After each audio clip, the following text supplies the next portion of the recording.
समझ सको तो हंसा समझो, मत जुग संग बह जाओ। सत स्वरूप केवल पद आनंद, तासु यो मन लाओ। समझ सको तो हंसा समझो। महाराज फरमा रहे हैं, सभी हंस वृत्ति आत्माओं को सत्संग के माध्यम से, ये वाणी जी के माध्यम से आप इस बात को समझ सकते हो तो समझो। समझने में आपका कल्याण है। संसार में दो धाराएं हैं। एक धारा जगत के संग, अब जो जगत के संग रहेगा उसका सुख दुख नहीं मिटेगा। कर्म बनते रहेंगे और कर्म के कारण वो सुख दुख भुगतता रहेगा। ये धारा में लगभग सारा जगत है। कहने के लिए भक्ति तो कर रहे हैं, मगर वो भक्ति कर्म काटने वाली भक्ति नहीं है। उल्टा वो भक्ति से कर्म बनेगा।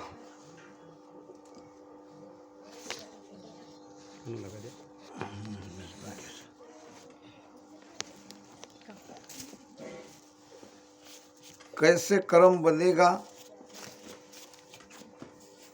कोई सगुण साकार की भक्ति कर रहे हैं, कोई निर्गुण निराकार की भक्ति कर रहे हैं, कोई नवोदया भक्ति कर रहे हैं, तो कोई योगिक क्रियाएं कर रहा है, कोई जप कर रहा है, कोई तप कर रहा है, कोई पाप कर रहा है, कोई पुण्य कर रहा है। ये सब का फल है और फल भुगतने के लिए और यहाँ आना पड़ेगा। इसमें कोई भक्ति ऐसी नहीं है कि जो आपको कर्म को काट दे, आपको सत्स्वरूप आनंद पद में पहुंचा दे, आपका सारा जीवन आनंद से भर दे।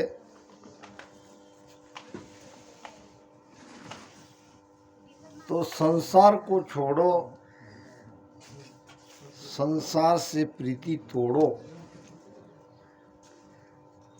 संसार छोड़ने का मतलब घर द्वार परिवार छोड़ना और जंगल में चला जाना ये नहीं है। घर के घर में रहते भी आप घर से दूर जा सकते हो, घर से दूर रह सकते हो। कहते हैं कि ट्रेन में एक संत और उसी डिब्बे में एक सेठ जी, दोनों प्रवास कर रहे थे। सेठ जी ने संत को पूछा, महाराज आपके पास ये बहुत बड़ा सूटकेस है और मेरे पास भी सूटकेस है। अब मेरे पास सूटकेस है तो मैं गृहस्थी हूँ, मेरे सामान है,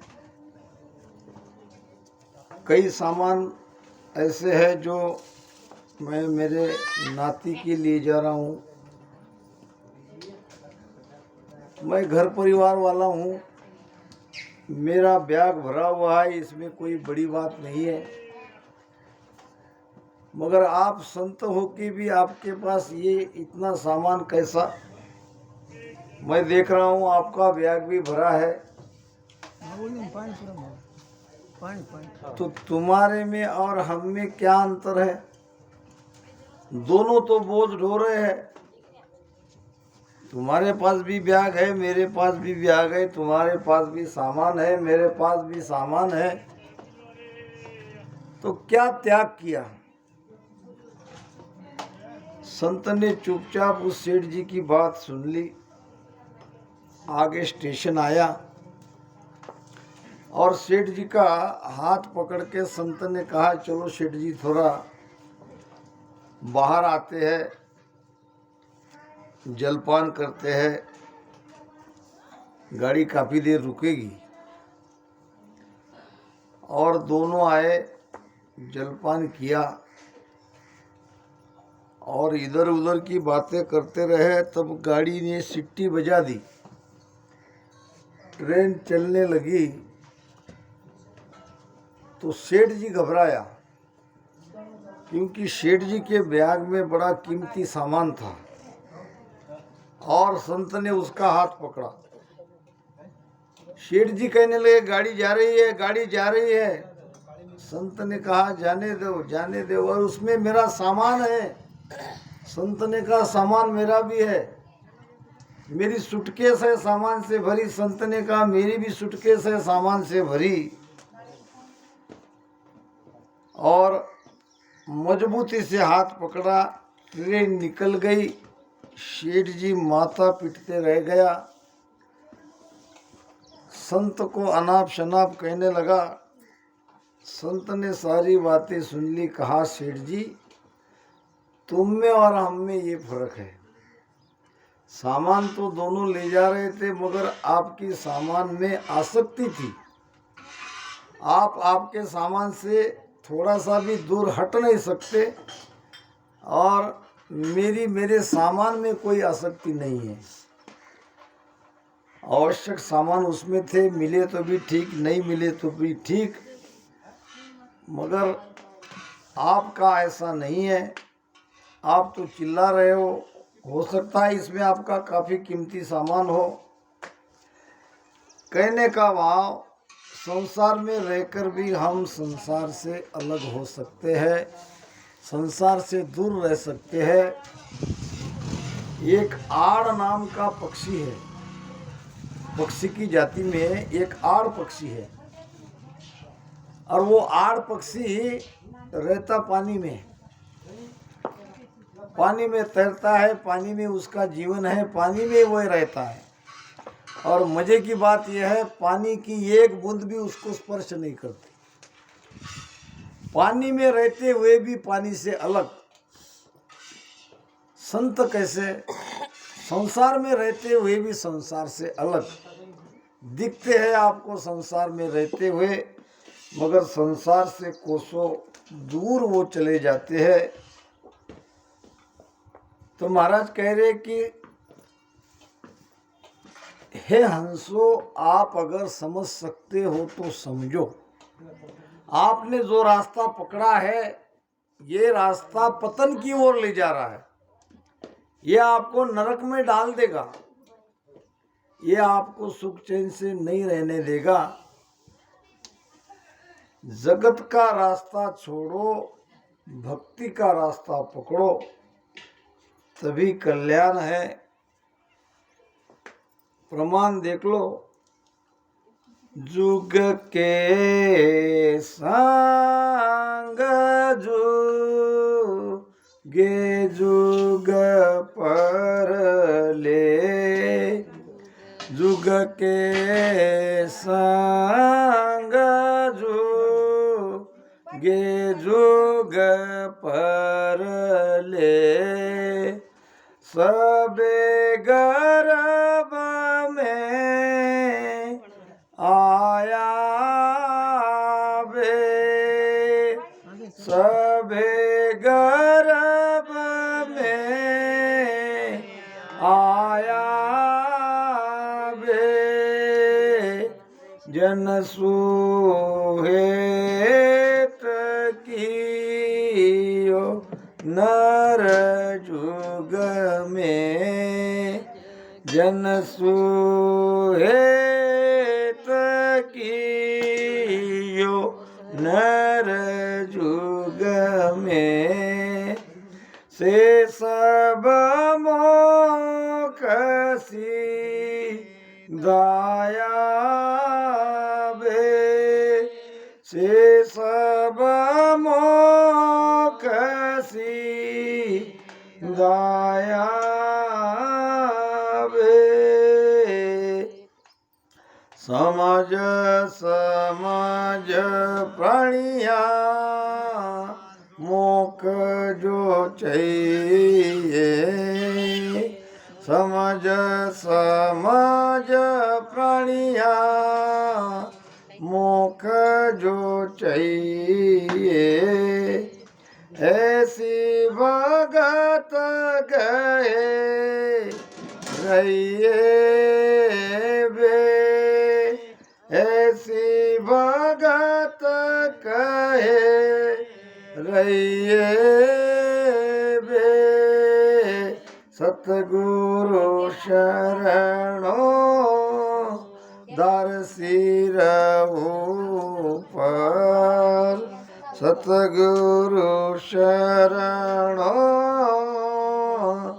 दार सिर ऊपर, राम राम मुख लइए बे, राम राम मुख लइए बे। देख लो आप, निर्णय करो, जिसने जगत का संग किया है उसे गर्भ में आना पड़ा, वो सुख दुख भुगत रहे हैं।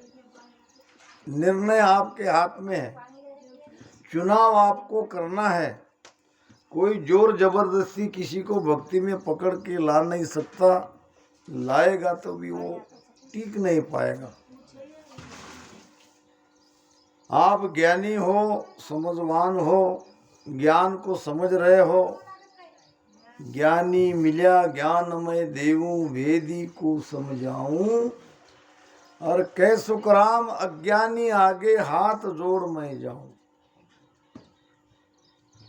तो जिसके कान तक ये आवाज पहुंच रही है, महापुरुषों की वाणी वो सुन रहे हैं, तो अभी वो सजग हो जाए, वो जाग जाए।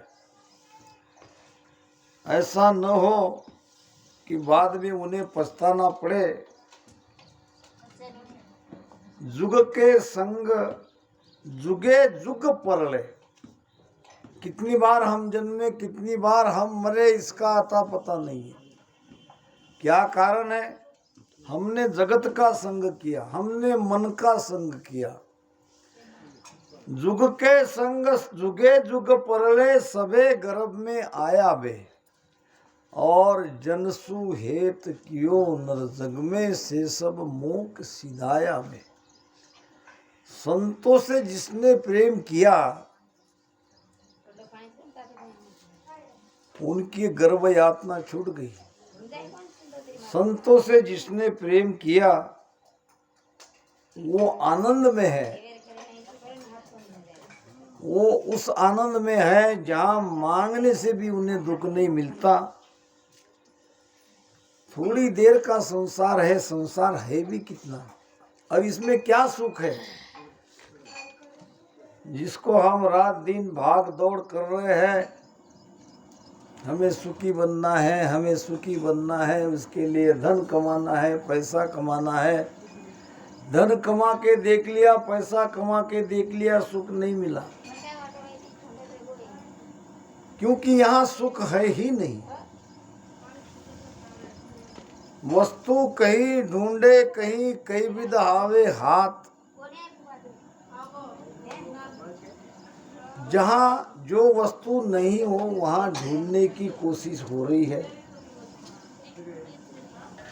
संसार में वो सुख है ही नहीं और हम ढूंढ रहे हैं। सुख है सत्संग में, सुख है संतों के शरणों में, सुख है भजन में। राम जी साधु संगत मोहे दीजे, हो राम जी साधु संगत मोहे दीजे। बेर बेर मैं करूँ विनती, बेर बेर मैं करूँगा विनती, कृपा मों पर कीजिए। राम जी साधु संगत मोहे दीजे, हो राम जी साधु संगत मोहे दीजे। राम जी साधु संगत मोहे दीजे। बेर बेर मैं करूँ हो विनंती, मुझ पर कृपा कीजिए। हे भगवान, मुझ पर कृपा करो, दया करो। मुझे बार बार सत्संग मिलनी चाहिए। बेर बेर मैं करूँ हो विनंती, कृपा मोह पर कीजो। राम जी साधु संगत मोह दीजिए। संगत के लिए तरस रहे हैं। सनकादिक ऋषि संध्या को वैकुंठा सत्संग के लिए घूम रहे हैं। सत्संग मिलती नहीं है और हमको निमंत्रण देके बुलाए जाने पर भी हम आते नहीं हैं। अब इसी गांव का देखो, यहाँ क्या इतनी रामसनी है। ये सत्संग रूपी गंगा आपके गांव में आई है, फिर भी यहाँ तक आप नहीं पहुँच रहे हो। अब इसको क्या कहे। संतों ने सत्संग मांगा है और हम सत्संग को टाल रहे हैं।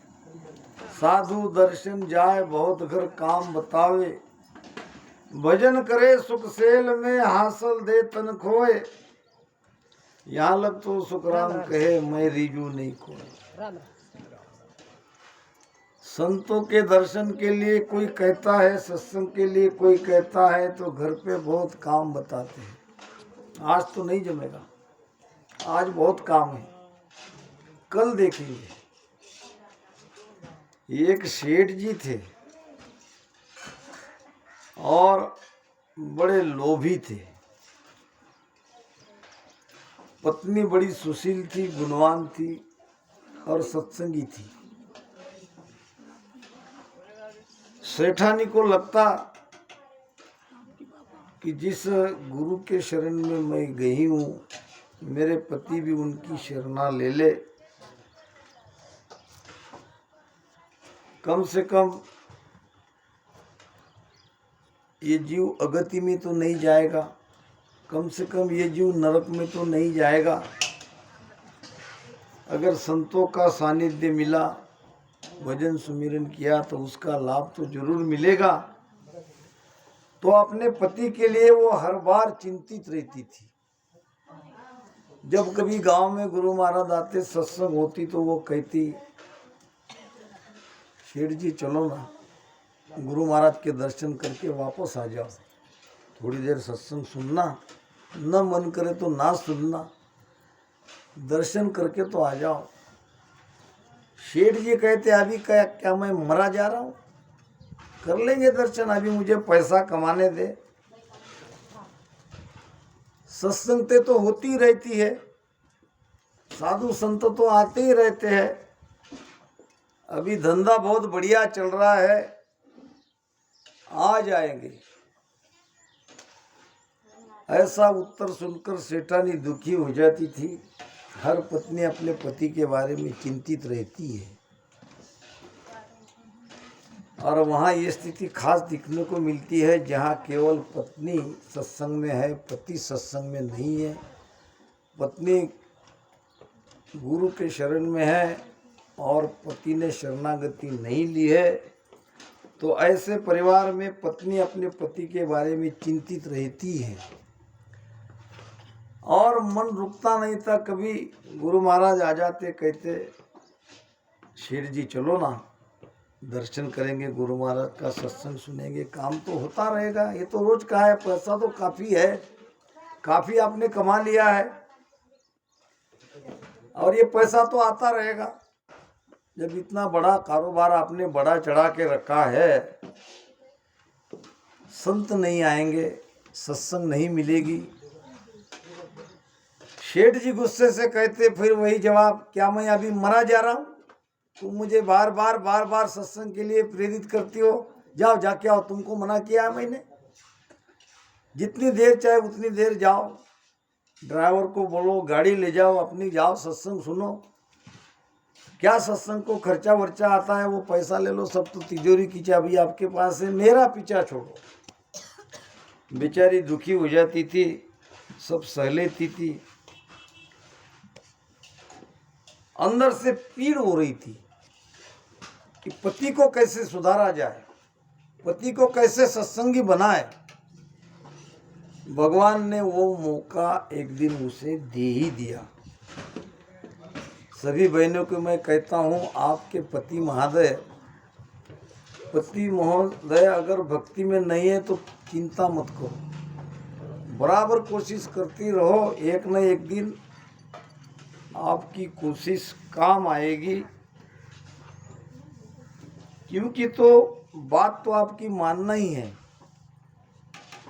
आप कहती रहो, एक न एक दिन वो समय आएगा। और दोनों पति पत्नी अगर सत्संगी है तो उसका जीवन क्या देखना, बहुत आनंद से उसका जीवन जाता है। पति पत्नी के विचार अगर नहीं मिले तो वो कभी सुखी नहीं रहेंगे, चाहे उनके पास कितना भी धन क्यों न हो, चाहे सब तरह की सुख सुविधा क्यों न हो, मत से मत नहीं मिलते हैं, विचार से विचार नहीं मिलते हैं, तो वो परिवार सुखी नहीं रहेगा। जब दोनों सत्संग की बनते हैं तो दोनों के विचार भी मिल जाते हैं, क्योंकि यहाँ सत्संग में आते धीरे धीरे अपने विचार बदलते जाते हैं और गुरु महाराज के विचार को हम धारण करके चलते हैं। इसलिए गुरु महाराज का विचार ही हमारा विचार बन जाता है। गुरु महाराज ने ये कहा है, गुरु महाराज ने वो कहा है, फिर धीरे धीरे हम अपने विचार से, अपने मन से कुछ सोचते ही नहीं है, जो गुरु महाराज कहते हैं वही करते हैं और फिर दोनों के विचार एक मिलते हैं। एक विचार होने के बाद वो परिवार बहुत सुख से, बहुत आनंद से अपना जीवन व्यतीत करता है। तो एक दिन सेठ जी को आया अटैक, गिर गए नीचे, इधर उधर से भागो, गाड़ी निकालो, सेठ जी को अटैक आया। उठा के गाड़ी में बिठाया क्या, सुला के लेके गए बड़े डॉक्टर के पास। डॉक्टर ने सीधे आईसीयू में भर्ती कर दिया, बड़ी मुश्किल से उसकी जान बचाई। और जब छुट्टी देने का समय आया तो सेठानी को बुलाया, डॉक्टर ने कहा कि मामला बड़ा सीरियस था, अब तो कोई राम जी की कृपा हो गई, आपके पति बच गए, मगर अब काफ़ी आपको हिफाजत लेनी पड़ेगी। ये मैं दवाई दे रहा हूँ, इसको समय समय पे देते जाना और कोई टेंशन वाला काम नहीं करना, आराम ज़्यादा से ज़्यादा करना चाहिए, नहीं तो ये अटैक दोबारा आ सकता है। सेठ ने सब सुन लिया, सेठानी ने सुन लिया, गाड़ी घर को आ गई, आराम किया। शाम का दवाई का समय हो गया, सेठ जी कहने लगे दवाई लाओ, सेठानी कहने लगे ला रही हूँ। और आधा घंटा बीत गया, दवाई तो आई नहीं, और सेठ जी कहने लगे दवाई लाओ, सेठानी कहने लगी आ रही हूँ। अभी क्या आप मरे जा रहे हो? उसका ही उत्तर उसको ही दिया। जब 1 घंटा तक वो दवाई उसको लाई नहीं, आखिर में तो ले आई, मगर उसकी लगभग जान ही निकल गई थी। कहने लगे, सेठ जी क्या मार डालने का विचार है? समय पे दवाई खिलाती नहीं हो, डॉक्टर ने क्या कहा? उसने कहा, क्षमा करे सेठ जी, मैं आपकी पत्नी हूँ, मैं कैसा सोच सकती हूँ आप मरे? मगर जब जब मुझे आप सत्संग में मना करते, जब जब मैं कहती कि गुरु दर्शन को चलो, तो आप मना करते, तो मेरी तो जान ही निकलती थी। तब आपको मेरे जान की फिक्र नहीं हुई। और आपको थोड़ी दवाई मैं लेट क्या दे रही हूँ, तो आप कहते हो मेरी जान निकल जाएगी। सेठ जी ने अपनी पत्नी की बात को समझा। कहने लगा कि मुझे इस बीमारी से ठीक होने दो, एक दिन क्या मैं रोजाना आपके साथ अब सत्संग में जाऊंगा, ये झंझट से मुझे वैसे भी मुक्त होना है। तो जगत का संग करने से जीव का कल्याण नहीं होता। महाराज फरमाते हैं, जुग को संग सकल दुखदायक, जा संग सुख मति मानो, मेरे राम जा संग सुख मति मानो। सुखदायक सतसंगत जुग में, सुखदायक सतसंगत जुग में, सतगुरु शरण पिछाणो, बांधा आयो मूसर मतिहारो, रे बांधा आयो मूसर मतिहारो। जा संग हंस आगम घर पहुँचे, जा संग हंस आगम घर पहुँचे, वे सतगुरु सिर धारो, बांधा आयो मौसर मतिहारो, रे बांधा आयो मौसर मतिहारो। महाराज सभी को समझा रहे हैं, ये मौसर मिला है, ये समय आपको मिला है, अब इस समय को मत गाओ, अब भजन करो।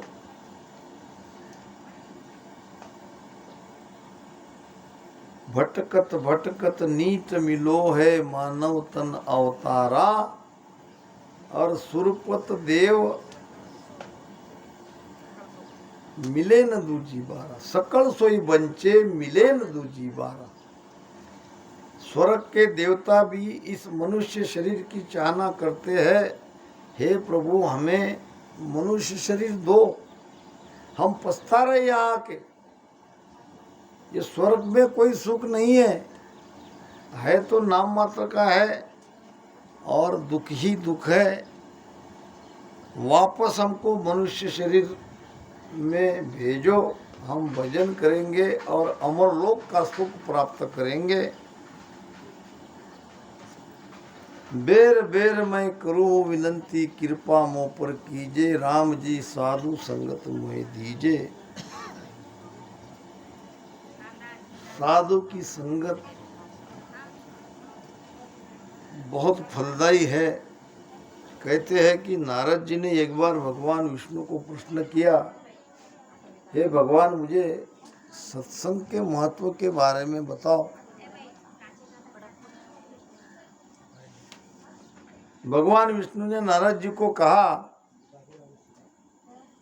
नारद जी आप इतने ज्ञानी हो और आपको सत्संग का क्या फल मिलता है इसकी जानकारी नहीं है, ये तो आपको कोई भी बता देगा। नारद जी कहने लगे महाराज कोई कैसे बताएगा? अरे भाई जाओ मृत्यु लोक में आपको रास्ते से जाते जाते ही एक सरडा मिलेगा। सरडा समझते हो? उस सरडे को आप पूछना कि सत्संग का क्या फल है, कोई बता देगा।